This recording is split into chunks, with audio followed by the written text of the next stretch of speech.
What is up, guys? Ben and welcome back to episode number 30 of my Mission Milan. If you don't know what Mission Milan is, do be sure to head over to my channel and check out my first ever episode. It was about 2 or 3 weeks ago now, just to see what the whole series is about, sort of thing, so you can get a feel for it, and then you can come back and watch this video and you'll be up to date, sort of thing. So we're going to start things off in this game, or in this episode, sorry, with a game against Juventus, with the team you see on your screen right now. Hopefully we can beat them. You know, Juventus are just below us in the league. Obviously, we had a very bad start to the season. We're down in like 8th, I think, at the minute. So we're not that far off like the second and first places. We're only like 6 points, I think we are off. But, you know, it's still quite fast. We're going to start things off here with us actually scoring, which is really nice. You know, Hernandez actually does really well here. I think it's Hernandez anyway. And he goes for a goal. He finesses it, hits the post, and it comes straight back to him. And he bashes it in the net. Quite good. Quite nice, and it was a very good finish in the end. Well, it wasn't a very good finish, but it was a really nice run in a way, and puts us 1-0 up. So we're not going to care how nice the goal was. And then Hernandez actually does it again. You know, the Juventus defenders just couldn't really handle the pace of him. And for those of you that wondering, it isn't legendary. It's just that I'm an absolute pace whore, and I use that to my advantage in this game. And Hernandez is actually on 2 now. And he is the top goal scorer in the league, which is brilliant. We do actually win a penalty here as well. I'm glad I bought Hernandez instead of Tevez, really, because Tevez isn't actually doing that well. I know Tevez would be doing very well. Sorry, if he played for me, most likely. But you know, hopefully he can, Hernandez, sorry, can keep pushing on and actually get the top goal scorer in the league this year. And actually, hopefully, we can win the league again and do a little bit better in the Champions League. That's the aim of the season anyway. Hopefully, we can do it. And you know, it's looking okay at the minute. We're doing very well in the Champions League group. Obviously, me playing the Champions League games is going to actually help us quite a bit. And, you know, so all things are good and dandy. So then I will actually be starting. That's what I want to talk to you guys about as the rest of the clips are running through. I did actually want to talk to you about a little idea that I had. For those of you that watched my video yesterday about Manchester City's season so far, it was me basically ranting and saying basically I could manage Manchester City better. So what I'm actually going to do is I'm actually going to give it a go. And I'm going to have a series called something along the lines of Better Than Pellegrini, or Pissing on Pellegrini, or something like that. Basically showing that I will take control of Manchester City and I will be higher in the league than they are, and I will be closer to Chelsea at least. So, you know, that's just an idea. If you guys want to see that, let me know in the comments down below. It will be like exactly like this one. It will be a mix of winning, mix of simming and playing games, and the aim will just to be, it'll be a very short season sort of thing. The aim of the whole season or series will be just to win the Premier League. So, you know, it's quite a cool idea. If you want to let me know about that, that'd be pretty damn awesome. So we go on into the second game of the episode against Parma. Obviously Cassano's club, and we were looking to get a win here as well. You know, we've won a couple of good games now. We've won a couple of games on the trot, which is good. So we're looking to get just another win, just to make sure that we keep going as we are. You know, we don't drop off in form, and we needed a good win here. And you know, things start off really nicely. We do get a goal there with Thiago Silva, and I'm going to ruin the result for you. That is actually all that happens. We did decide just to stop there, and we just killed off the game, sort of thing, I'd imagine.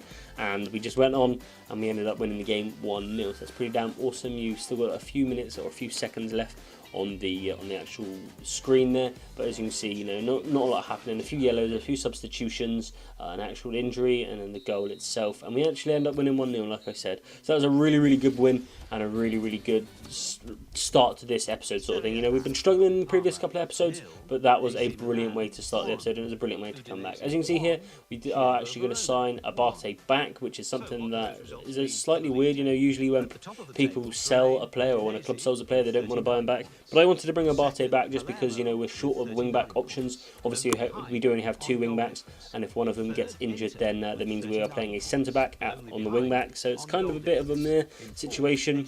So, you know, I decided to buy a decent wing-back just for cover, basically. And, you know, he's pretty decent. You know, he's not bad. But it's something that we'll be looking forward to doing, and looking forward to using, should I say, and that will be all fine and dandy. So we're going to move on into the next game in a minute, and it is against the club that I cannot remember the name of for the life of me. No, I really can't remember the name of it, but you know, they're a decent side nonetheless, and you know, hopefully we can go on and win this game as well. We were interested in Callum Chambers, but we do actually decide to 10 million for Callum Chambers. He's rated 77, so you know he's doing really well, but he's just too expensive. You know, he's too damn expensive, and it's something I really couldn't afford for one, and for two, I don't think I'd want to spend that much on a young wing back. it's a very controversial thing, spending that much money on such a young player. But like I said, we go on into the next game, and we are just going to swap out the injured Hernandez. He's only out for 7 odd days, so it's fine. We're going to bring Menez in for that time, I think, and we're going to take Cazorla off as well. Bring in Tielemans, just give Tielemans a little bit of a run out, and give Cazorla a little bit of a rest. Obviously, getting quite old, legs are tiring out a little bit, so it's got to be done, but it's fine anyway. And we are going to move on into the next game. We're going to put in Nigel de Jong at CDM instead of ER Toure. Sorry about that. And we're going to move on into the game. I can't remember what the club's called. It's not Hellas Verona, is it? I don't know. I think it might be, actually. Yeah, I think it is. Yeah, we're going to go with that. If it's not, then yeah, I'm sorry. But anyway, move on into the game. And I think I quick sim this game, but I'm not 100% sure. Yeah, I do. We win 2-0, and that is a great win as well. Home, obviously, so we were expecting to win that. But it's not convincing, so to say, and it's pretty damn awesome that it can happen like this. It's pretty damn awesome that I can sim the game and win, sort of thing. That sounded, I described that in such a weird way, but we get an offer for Tielemans, and we do actually decline that, because Tielemans, although he isn't very happy at the club, I do think he'll get his time. When he gets to an 80 rated player, he'll be getting a lot of game time. I really do think he's a decent prospect for the future, and I really think he is a very, very fantastic young little player. So we're going to move on, and we're going to go just swap in all the players we swapped out, and we're going to make sure that we actually pick up the last win of the episode, and it will be against Fiorentina in the TIM Cup. And this TIM Cup is the bane of my existence. I've been in the final twice and lost it twice. It's really frustrating. But we're going to move on. We're going to sim the game. Obviously, it's not hugely important. We are at home. I did have confidence in the side to go and win it, and that is exactly what we go and do. 4-0. Boom. What a result that is against Fiorentina. A very, very strong side indeed. We go and beat them 4-0. Absolutely fantastic stuff indeed. But anyway, guys, that's the end of the episode. If you can drop a like and a comment, that'd be pretty damn awesome. As you can see, we are top of the league now, and Genoa we have next. So things are looking good. Things are looking up again, and hopefully we can win the league again. But anyway, like I said, that's the end of the episode. Drop a like and a comment, that'd be pretty damn awesome. Subscribe to my channel, that'd be even better. Don't forget to share on Facebook, share on Twitter, follow me on Twitter, and do all that good stuff. And I'll see you guys in my next video. Adios.